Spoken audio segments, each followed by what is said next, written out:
रेवाड़ी सरकार की तबादला नीति में खामियों की वजह से हो रहे रिक्त पदों को समाप्त किया जा रहा है, जिससे पीजीटी, टीजीटी के पद समाप्त होने से बच्चों की पढ़ाई पर असर पड़ रहा है। इन ग्रामीणों ने मांग की जो पद तबादले से खाली हो रहे हैं उनको शीघ्र भरा जाए तथा जो पद रिक्त होने से समाप्त किए जा रहे हैं उन्हें पुनः बहाल किया जाए। अगर यह पद नहीं भरे जाएंगे तो सरकारी स्कूल बंद होने के कगार पर आ जाएंगे। सरकार की शिक्षा विरोधी इस नीति का लगभग सभी गांव में विरोध हो रहा है। इन ग्रामीणों ने कहा, हम सरकार की इन नीतियों का विरोध करते हैं और बच्चों के भविष्य को देखते हुए शीघ्र ही इन पदों को भरा जाए, अन्यथा वह आगे प्रदर्शन को मजबूर होंगे। इस बात को लेकर उन्होंने खंड शिक्षा अधिकारी को ज्ञापन सौंपते हुए चेतावनी दी, यदि उनकी मांगे नहीं मांगी गई तो वह अनिश्चितकालीन धरने के लिए मजबूर होंगे और जब तक सरकार इन पदों को नहीं भरेगी स्कूल पर तालाबंदी रहेगी। अब देखना है कि सरकार अपनी नीतियों को वापस लेती है या बच्चों के भविष्य को ध्यान में रखते हुए रिक्त पदों को भरती है। मैं संजय कुमार नंबरदार खंडोड़ा से हूँ।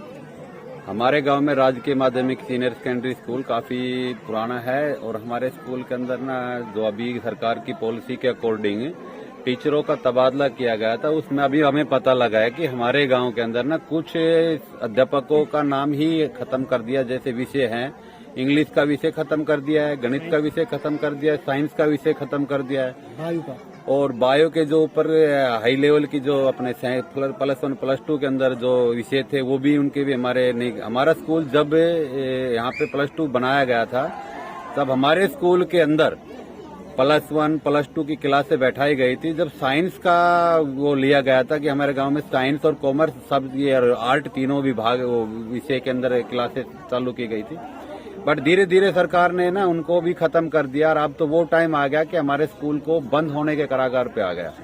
स्कूल में 6ठी से लेके और 12वीं तक हमारे यहाँ गांव के अंदर साइंस, इंग्लिश, मैथ का तो अध्यापक के विषय ही खत्म कर दिए। इसमें यहाँ कोई अध्यापक आ भी नहीं सकता।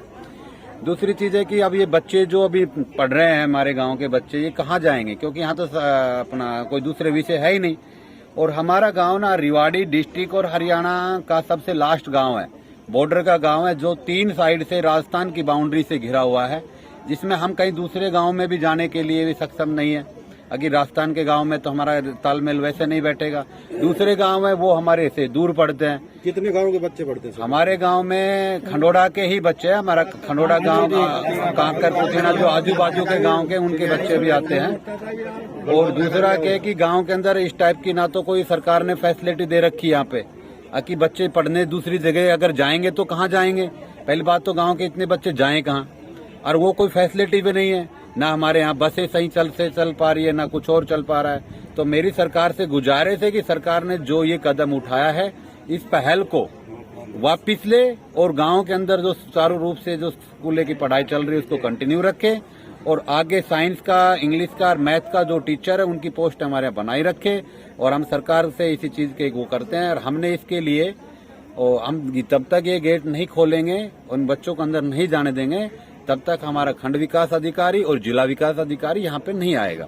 वो आएंगे, हमें आश्वासन देंगे। हम अभी उनको 3 दिन का मौका दे रहे हैं, उसके ऊपर कार्रवाई की जाए, ये मांगे वापस ली जाए। अदरवाइज हम अपना अनिश्चितकालीन धरना देंगे, हम उच्च अधिकारियों से भी मिलेंगे। ठीक है। स्कूल से बाहर किस लिए बैठे थे आप? आज हमारे गांव वालों ने मिलकर स्कूल के ताला लगा दिया है, क्योंकि हमारे स्कूल में साइंस का टीचर नहीं है। उनकी कहना है कि स्कूल में साइंस का टीचर नहीं होगा तो बच्चे क्या पढ़ेंगे। 10th की क्लास बोर्ड की है, अगर आप साइंस का टीचर नहीं होगा तो बच्चे पेपर एग्जाम कैसे देंगे। और 8th भी अब ऐसे कह रहे कि बोर्ड लगेगा तो 8th में भी बच्चे साइंस का पेपर कैसे देंगे। इसलिए हमारे स्कूल के बाहर ताला लगाए और हम स्कूल के बाहर बैठे हैं। मैं कक्षा 10वीं की छात्रा हूँ। मैं स्कूल GSS खंडोड़ा से हूँ और हमारे स्कूल में टीजीटी के टीचर नहीं है और अब पीजीटी के भी टीचर नहीं है। मैं सरकार से अपील करती हूँ कि मेरे स्कूल में टीचर लाए जाए और मैथ और साइंस की पोस्ट दी जाए।